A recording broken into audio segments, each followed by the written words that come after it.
में मालेगांव से उपस्थित हैं आकर आशीर्वाद प्राप्त करेंगे। और साथ संगत जी आप जी के उपरांत दासी निवेदन करना चाहेगी आदरणीय महात्मा महादेव भोसले जी से, जो हमारे बीच में नवी मुंबई से उपस्थित हैं, आकर आशीर्वाद प्राप्त करेंगे। साथ संगत जी प्यार से कहिए धन निरंकार जी। साथ संगत बड़े प्यार से कहना धन निरंकार जी। इस जग में मानव है जितने, सबके दिल की तमन्ना हो पूरी, सबको बना दे ज्ञानी ईमानी, दास तड़प कर दुआ कर रहा है, मेरी अरदास रहे ना अधूरी, सबको सिखा दे रूहानियत इंसानियत, दिलों से मिटा दे झगड़ा फसाद और हैवानियत, ए खुदा कह दे कुन फयकून, हर तरफ हो जाए सुकून ही सुकून, विस्तार असीम की ओर, विस्तार असीम की ओर, विस्तार असीम की ओर, दौड़ो ए इंसानों ब्रह्म ज्ञान की ओर। साथ संगत अभी इस वक्त पूरे विश्व में मुस्लिम बहुत सारे देश हैं जहाँ पर रमज़ान का महीना चल रहा है। रमज़ान के महीने में सुबह सूरज निकलने से पहले खाना पीना रोक देते हैं और जब सूरज डूबता है सनसेट के बाद खाते हैं, फिर दिन में कुछ खाना पीना नहीं। कलाम पाक अल कुरान में ये रोज़ा क्यों रखना है, क्या कारण है, ये सब बताया गया है। और वहीं पर अरबी शब्द लिखा हुआ है व इज़ा सअलक इबादी अन्नी, ए मोहम्मद पैगंबर ये इंसान तुमसे प्रभु निराकार के बारे में पूछते हैं, ब्रह्म ज्ञान के बारे में पूछते हैं। मोहम्मद पैगंबर ने जब मक्का वालों को, अरब में आपको पता चलना चाहिए कि दुनिया की सबसे बड़ी मंदिर अगर आज की दुनिया में होगी तो किसी मंदिर में 360 मूर्ति नज़र नहीं आएगी। मक्का में काबा में 360 मूर्ति रखी हुई थी। जब मोहम्मद पैगंबर ने कहा निराकार तो एक है, उसका तो कोई आकार नहीं, उसका नाम लेना है, उसका ज्ञान लेना है, तो लोगों ने मोहम्मद पैगंबर को पत्थर मारना शुरू करे। उनके जूते में खून भर गए। उनके चचा ने पहला पत्थर मारा तो गांव वाले छोड़ेंगे क्या। अब जब मोहम्मद पैगंबर ने कहा कि खुदा तो एक है, निर्गुण है, निराकार है, उसका कोई आकार नहीं, कोई चित्र नहीं, कोई सूरत नहीं, कोई मूरत नहीं, तो मक्का वालों ने कहा कि ये पागल हो गया है, इसे गांव से निकाल दो, इसको गांव में रहने मत दो। यही हर ज़माने में ये ब्रह्म ज्ञान जब भी जिस संत ने भी दुनिया को बताया है तो पहले दुनिया ने तो समझने की कोशिश नहीं की और ब्रह्म ज्ञान देने वाले ही को पागल कहना शुरू कर दिया। अब इस उपास और रोज़े के अंदर अल कुरान में जो लिखा हुआ है व इज़ा सअलक इबादी, ए मोहम्मद पैगंबर ये बंदे पूछते हैं, मक्का वाले, मदीना वाले, अरब वाले पूछते हैं कि बताओ खुदा है कैसा, खुदा है कहाँ पर, खुदा के पाने के लिए हम कहाँ पर जाएं, इसकी तीर्थ यात्रा, इसकी पद यात्रा कैसे करें, काशी मथुरा मक्का मदीना कहाँ पर जाएं, यरूशलेम फ़लस्तीन बैतुल मुक़द्दस कहाँ पर जाएं इस खुदा को पाने के लिए। तो मोहम्मद पैगंबर ने उन्हें उत्तर दिया व इज़ा सअलक इबादी, ये बंदे पूछते हैं, सवाल करते हैं, आज भी ये पूछते हैं, आज भी ये सवाल करते हैं। कितने लोगों ने ब्रह्म ज्ञान निरंकारी लिया, उसके बाद भी कहते हम नहीं मानते, हमें समझ में नहीं आया। एक बंदा हमारा ब्रह्म ज्ञानी बहुत अच्छी सिंपल छोटी सी बात कह रहा था। एक ने कहा कि नहीं मैं नहीं मानता, मैं मानता ही नहीं कि खुदा है, एक है कि दो है, मैंने मानता ही नहीं, मुझे जब तक कोई दिखाएगा नहीं, और दिखाएगा भी निराकार रूप नहीं, ये तो निरंकारी लोग निराकार रूप दिखाते हैं, हमें सामने खड़ा हुआ दिखाओ, हम उसको खाना खिलाएंगे, हमें खुदा सामने दिखना चाहिए, चलते फिरते खुदा दिखना चाहिए। तो हमारे महापुरुष ने कहा कि भाई ठीक है, आपको ऐसा चलता फिरता खुदा भी हम दिखा देंगे, लेकिन तुम कहो तुम्हारा नाम क्या है। उन्होंने कहा कि मेरा नाम संदीप है। तुमने अपने आप को देखा है? हाँ देखा है। किधर देखा है भाई? कब देखा है अपने आप को? आपका हाथ आपने देखा है, आपका पैर देखा है, हाँ आपका पेट, आपका बदन देखा है, आपके चेहरे, आपके फेस को क्या आपने देखा है? बोले हाँ देखा है। किधर देखा है? बोले आरसे में देखा है, आईने में देखा है, मिरर में देखा है। और अगर मेरे चेहरे पर यहाँ कुछ काला लगा हुआ है, कुछ कलर लगा हुआ है, तो आप बताएंगे या अरसा बताएगा? क्या मैं अपना चेहरा देख सकता हूँ? ज़रा आप लोग गौर करें। हमारे निरंकारी महापुरुष ने कहा, अरे तुम्हारे अंदर इतनी शक्ति नहीं है कि तुम ओरिजिनल तुम्हारा चेहरा जो मालिक ने दिया बिना अरसे के तुम देख नहीं सकते। अपना फेस, अपना चेहरा कोई बताएगा कि यहाँ पर फोड़ी है, फुंसी है, यहाँ मच्छर बैठा हुआ है, यहाँ मक्खी बैठी, तब तुम्हें मालूम पड़ेगा। तुम्हारी शक्ति इतनी नहीं है, तुम अपने चेहरे को नहीं देख सकते, तो तुम अल्लाह को, खुदा को, निराकार प्रभु को सामने खड़ा देखने की शक्ति तुम्हारे अंदर, इसीलिए निराकार रूप बताया जाता है। तो रमज़ान की इस आयत में अल कुरान में लिखा हुआ है, ये बंदे ए मोहम्मद पैगंबर मेरे बारे में तुमसे पूछते हैं, इनसे कह दो मैं तो बहुत करीब हूँ। अब बताओ, जिन लोगों ने ज्ञान लिया, क्या प्रभु निराकार यहाँ है कि नहीं? अंग संग है कि नहीं? जिसको नहीं ज्ञान उसे कुछ समझ में नहीं आएगा। मैं तो बहुत करीब हूँ। कितना करीब है? ये रेलवे स्टेशन इतना करीब है। प्रभु निराकार कितना करीब है? ये शर्ट, ये मोबाइल, ये बाल, ये आँख मेरे बदन में है, इससे भी करीब हूँ। नहनु अक़रबु इलैहि मिन हब्लिल वरीद। जिस नस के कटने से इंसान मर जाता है उससे भी करीब हूँ।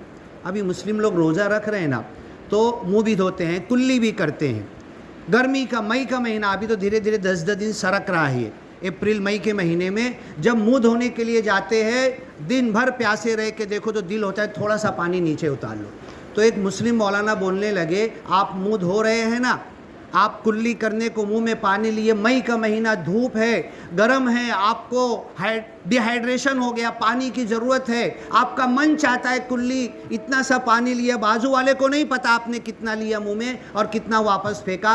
अगर थोड़ा सा पानी तुमने नीचे उतार लिया तो प्रभु निराकार को मालूम पड़ जाएगा।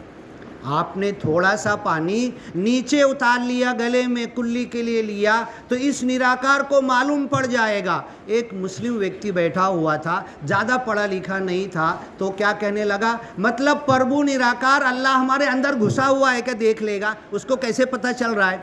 मैंने तो मुंह में पानी लिया, अंदर उतार लिया, तुमको नहीं पता चला। प्रभु निराकार के हमारे अंदर घुसा। यही अंग संग का ज्ञान हमें दिया गया कि वो अनजान व्यक्ति कहने लगा, क्या ये प्रभु निराकार अंदर घुसा हुआ है? यही अंग संग का ज्ञान है। मैं इतना करीब हूँ। फ़इन्नी करीब उजीबु दावत दाई इज़ा दान। हम अरदास करते हैं ना, हम अभी हमारे हनुमान महात्मा जी कह रहे थे ना, जो फोड़ी फुंसी का, वो कह रहे थे आपने अरदास की, हॉस्पिटल गए, ये हुआ वो हुआ, आपकी अरदास की वजह से हमने अरदास के लिए हाथ उठाया, मेरे मन में क्या शब्द है अभी आपने सुना भी नहीं। प्रभु निराकार को पता है, प्रभु निराकार को मालूम है मैं क्या बोलने वाला, कल अभी आया नहीं, कल क्या मांगूंगा, क्या अरदास करूंगा, ये प्रभु निराकार को अभी से मालूम है। ये खुदा होता है, ये निराकार होता है, ये अंग संग होता है। मैं तुम्हारा जवाब देता हूँ। इन्नी करीब करीबुम मुजीब, मैं करीब से तुमको जवाब देता हूँ। और प्रभु निराकार की कसम, अगर हम सत्संग सेवा सिमरन करने में सच्चे हैं तो प्रभु निराकार का जवाब सुने आएगा, इस कान में भी सुने आएगा, और आके सामने प्रभु निराकार हमारा काम करके भी दिखा देगा।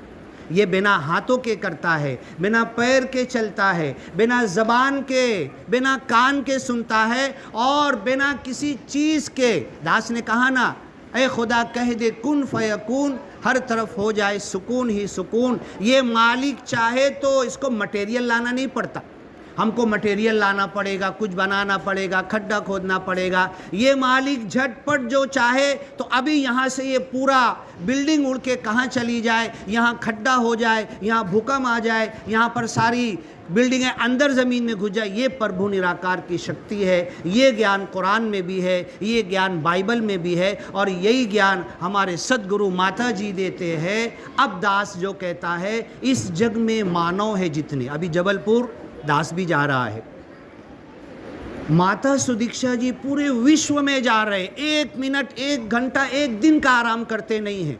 इधर एक देश में विमान के थ्रू गए, उधर अगले देश में जाने का टिकट बना हुआ है। माता सुदीक्षा जी, बाबा हरदेव जी, माता सविंदर जी, राजमाता जी और हमारे मिशन के जितने पुरखे और गुरु गुजर गए हैं, घर पे क्यों चैन से बैठते नहीं थे? घर में बीवी बच्चे घर बार अपने परिवार के साथ क्यों नहीं बैठते थे? उन्होंने पूरे विश्व को अपना परिवार बना लिया था। विश्व का एक व्यक्ति भी अगर ब्रह्म ज्ञान उस तक नहीं पहुंचा तो कल मुझसे पूछा जाएगा, मुझे दौड़ना है, मुझे भागना है, मुझे चलना है, मुझे सब तरफ जाना है और ये ब्रह्म ज्ञान सब तरफ बांटना है। बात लंबी हो रही, मैं ख़त्म करता हूँ। इस जग में मानव है जितने, सबके दिल की तमन्ना हो पूरी, सबको बना दे ज्ञानी ईमानी, दास तड़प कर दुआ कर रहा है, मेरी अरदास रहे ना अधूरी, सबको सिखा दे रूहानियत इंसानियत, दिलों से मिटा दे झगड़ा फसाद और हैवानियत। कल हमने सुना न्यूज़ में नागपुर में दंगा हो गया। ये झगड़ा फसाद, ये हैवानियत, ये आपस में टकराव हमारा ज्ञान ख़त्म करता है। जात पात को भूल जाना है, सबको गले लगाना है, सबसे मिलना है और किसी से निंदा नफरत नहीं करना है। सबको बना दे ज्ञानी ईमानी,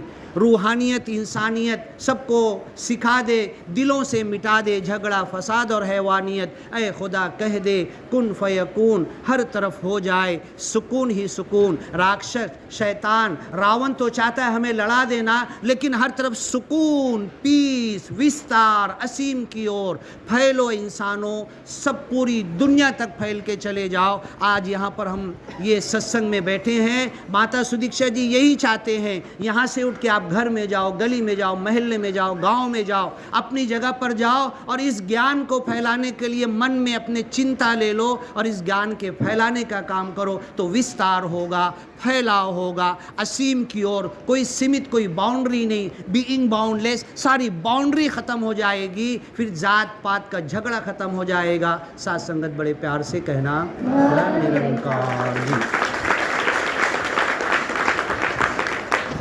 सत्संग जी प्यार से कहिए धन निरंकार जी। बड़े खूबसूरत शब्दों से महात्मा जी ने आशीर्वाद प्राप्त किया और सत्संग जी जैसे दासी ने निवेदन किया है आदरणीय महात्मा महादेव भोसले जी से, जो हमारे बीच में नवी मुंबई से उपस्थित हैं, आकर आशीर्वाद प्राप्त करेंगे।